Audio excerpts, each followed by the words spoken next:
Dans cette vidéo, les amis, nous allons voir la deuxième partie, comment utiliser les armes spirituelles de Dieu. Juste après ça.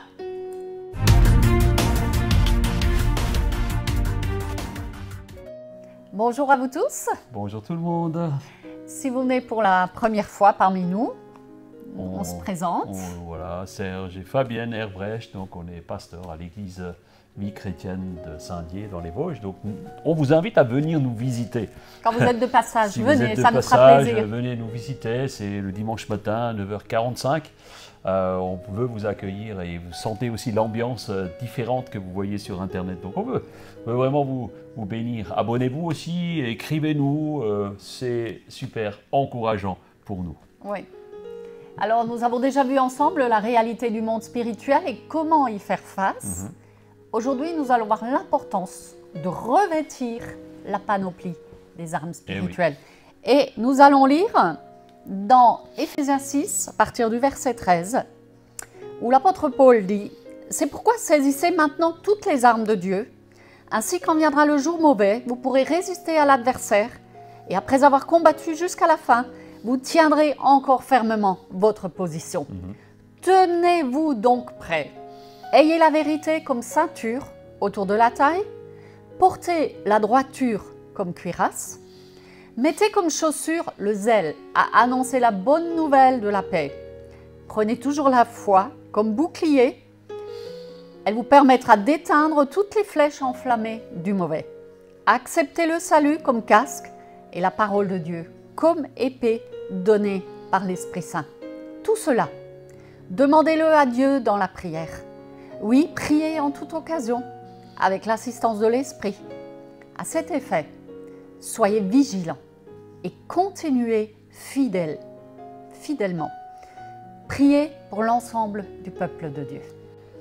Alors c'est vrai que nous ne voulons pas utiliser une armure trouée, une armure où il manque certains éléments. Dans ce texte, nous discernons différents types d'armes. Il y a plusieurs types d'armes. Il y a des armes défensives, mais aussi des armes offensives. Donc nous allons les visiter ensemble au fur et à mesure de ces vidéos. Et donc aujourd'hui, nous allons ensemble voir les armes, premièrement, défensives. Puisque il y a 6, vous avez vu qu'il y a 6 armes, typologie d'armes. Donc il y en a 4 qui sont d'origine défensive et seules 2 d'origine offensive. Donc la première que nous allons voir, il y a la ceinture de la vérité, il y a la cuirasse, il y a le bouclier, il y a le casque. Et nous verrons la prochaine fois l'épée qui va prendre beaucoup de temps, ce que nous allons discuter, l'épée de la foi, de la parole de Dieu et les sandales que donne le zèle qui donne le zèle pour l'évangile. Et plus une autre arme spéciale, celle que nous étudions depuis toutes ces semaines, ces mois, la prière. La prière efficace est une arme puissante. Elle fait partie de la panoplie indispensable du chrétien qui ne s'endort pas. Alors j'ai une bonne nouvelle pour toi. Si tu t'endors, le diable te laissera tranquille pour un temps. Mais c'est comme dormir avec un somnifère.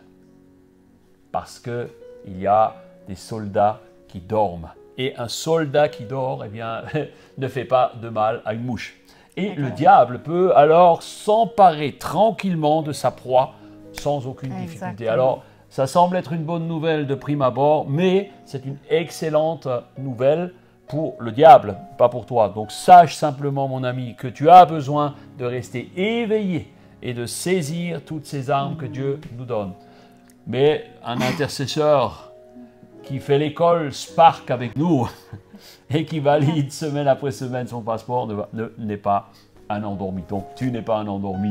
Dis maintenant à quelqu'un, ma chérie, toi tu n'es pas endormi, je le sais. Toi et vous n'êtes pas des endormis devant vos écrans. Alors soyez conscients de l'enjeu. L'enjeu que vous avez, c'est les vies pour lesquelles vous priez, vos familles, vos amis. Prenez conscience que l'enjeu est extrêmement important et que le diable veut juste voler les vies. J'ai toujours Beaucoup savent que je suis fan de Jeanne d'Arc parce que c'est une héroïne que je trouve extraordinaire.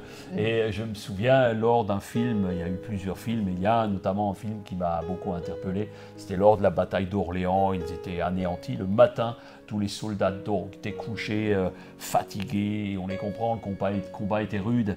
Et on voit tout le monde dormir au petit matin, et se dit bon, et là on voit Jeanne d'Arc qui vient, qui leur donne des coups de pied dans les armures, et elle leur crie dessus, debout. Imaginez cette petite jeune fille, toute menue, toute frêle, elle avait à peine 18-19 ans à l'époque, et en fait, elle avait une vision, celle de chasser les Anglais hors de son pays, de sa nation. Et avec une hargne. Vraiment, elle tenait jusqu'au bout ces soldats qui étaient rudes et qui l'écoutaient. Eh bien, vous savez, mes amis, le chrétien devrait avoir cette même fibre. Pour chasser l'ennemi de nos âmes, avec ferveur, avec pugnacité. Alors, voyons les premières armes. On commence par la ceinture. Défensive. Voilà, la ceinture. Ceinture qui était l'image aussi de la protection des organes sexuels de l'homme. Ce qui nous amène à penser aussi à la pureté dans nos vies. La fidélité, la droiture. Un soldat partant au combat résiste aux tentations et aux aventures. Il se protège. Et David a imposé à ses soldats d'ailleurs de ne pas se souiller avec des femmes étrangères. Et la ceinture est aussi le support du fourreau de l'épée. Elle porte l'épée. Elle est donc très très importante pour le combattant. Parce qu'il nous est parlé de la vérité. Elle nous rappelle aussi la soumission au général de l'armée. Jésus est le général de l'armée du Seigneur, n'oubliez pas. Et nous savons aussi que la vérité triomphe du monde. Toujours, La vérité triomphe du monde parce qu'en dernier, l'ennemi de nos âmes, l'ennemi de ton âme sera détruit. Et nous allons lire dans l'Évangile de Jean, au chapitre 8, verset 31. Jésus dit alors aux Juifs qui avaient cru en lui, ce qui est votre cas, « Si vous restez fidèles à mes paroles, vous êtes vraiment mes disciples. Ainsi, vous connaîtrez la vérité, et la vérité vous rendra libre. » Ensuite, quand il y a une ceinture, il y a quelque chose au-dessus. Et au-dessus, il y a la cuirasse. Et la cuirasse, c'est très puissant. Parce que cela nous parle de justice. Il est dit la justice pour cuirasse. Ce n'est pas la cuirasse de la justice. La justice pour cuirasse. C'est-à-dire que nous devons marcher dans la droiture. Et bien, parce que cette cuirasse, elle protège de toutes les flèches enflammées qui viennent, quel que soit l'endroit d'où elles viennent, elles te protègent parce que tu es entouré de cette cuirasse. Et vous savez, le diable tire dans tous les sens. Et il connaît bien les endroits qui nous touchent le plus, ce qui nous fait le plus mal. Il essayera toujours de viser à l'endroit le plus sensible, qui est le cœur, l'endroit de nos émotions profondes, là où ça fait le plus mal finalement. Et d'ailleurs, dans Proverbe 4... Verset 23, il est dit « Garde ton cœur plus que toute autre chose, car de lui viennent les sources de la vie. » Et le diable le sait. C'est pourquoi il veut détruire. C'est pourquoi il nous attaque sur ce domaine-là. Donc la cuirasse est sans doute un des éléments de l'armure les plus difficiles aussi à porter en permanence. On en verra d'autres, mais oui. Est-ce que vous avez essayé de porter une armure pour dormir? Une armure, ou même si vous en portez une, c'est lourd. C'est lourd et ça bloque. Et c'est raide, vous ne pouvez pas bouger comme vous le voulez. Il y avait des armures en métal, mais il y avait aussi des armures en cuir trempé. C'était extrêmement lourd, extrêmement inconfortable pour bouger, pour marcher. Mais en fait, cette protection... C'est à l'image de veiller sur notre cœur. Hein. Exactement. C'est à cette image, c'est un élément de la panoplie qu'il nous faut garder en permanence sur nous. De jour comme de nuit.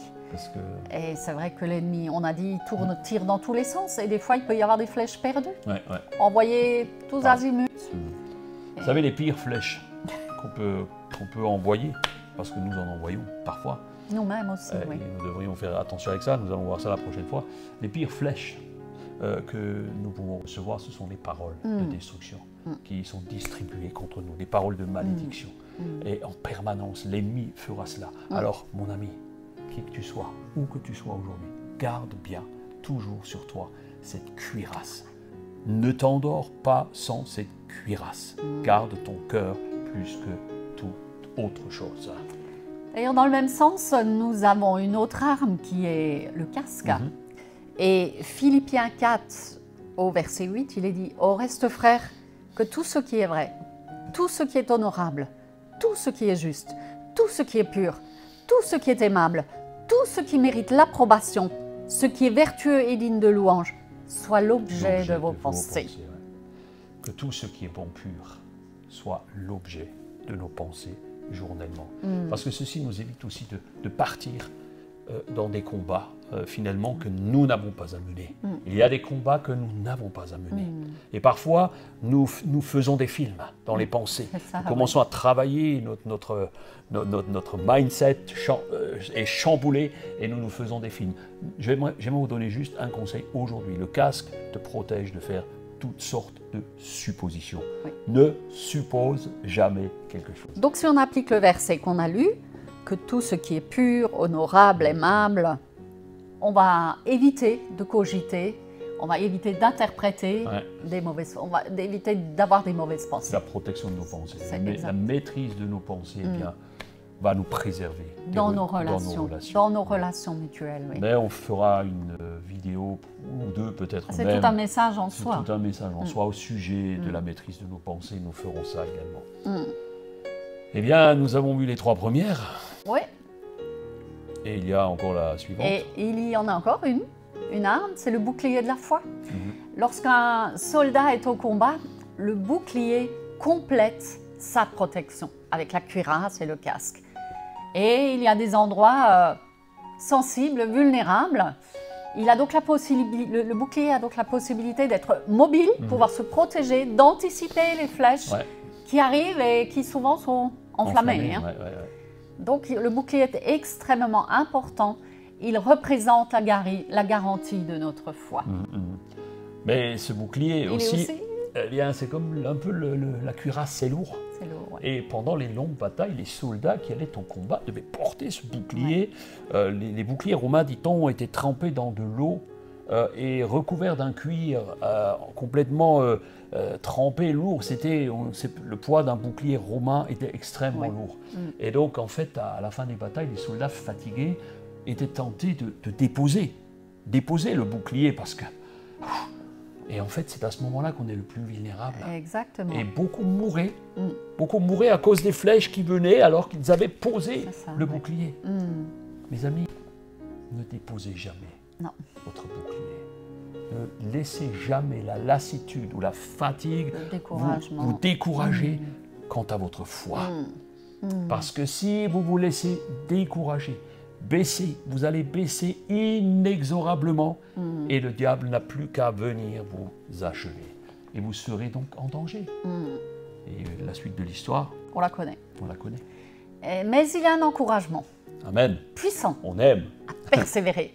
Que nous allons lire dans 1 Jean 5, 4. Parce que tout ce qui est né de Dieu triomphe du monde. Alléluia. Et voici la victoire qui triomphe du monde, notre foi. Amen. Amen. Oui. Waouh. Voilà, on a déjà pour les armes défensives. Et on verra la prochaine fois les armes offensives. Et vous remarquerez aussi qu'il y en a moins. On avait dit 4 et 2. Mais nous verrons pourquoi. La prochaine fois, les 2 sont essentiels.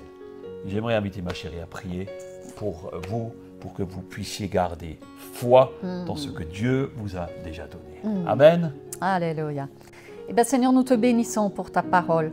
Seigneur, semaine après semaine, nous voyons combien elle est riche, combien elle nous encourage, combien elle nous montre que tu es avec nous à chaque jour, comme tu l'as promis, et tu as toujours une solution. Alléluia. Alors, merci Seigneur pour la ceinture, merci pour le bouclier, merci pour la cuirasse, merci pour le casque, Alléluia. Seigneur.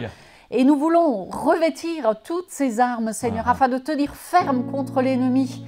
Et je te prie pour tous ceux qui sont derrière les écrans, qu'aujourd'hui même, ils puissent expérimenter la puissance de ta parole, la puissance de toutes ces armes que tu mets à notre disposition et leur accorder la victoire. Là où ils ont un besoin particulier, donne-leur cette victoire aujourd'hui même dans le nom puissant de Jésus. Amen. Amen. Alléluia. Eh bien, merci de nous soutenir dans notre ministère par la prière. l'intercession. Aussi, oui. Oui. Merci pour votre fidélité en toutes choses. Merci. Merci parce que vous êtes des encouragements pour nous. Oui. Les Amen. témoignages que vous nous apportez, que vous nous envoyez par mail, sur les commentaires, les petits pouces et tout ce que vous nous mettez, tellement ça nous encourage. Eh bien, continuez de nous bénir et nous voulons vous bénir. Nous voulons et puis, vous bénir. envoyez-nous un beau pouce bien gras et bien bleu. On vous dit à la prochaine fois.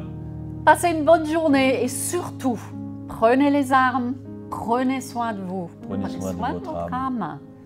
Soyez bénis. À bientôt.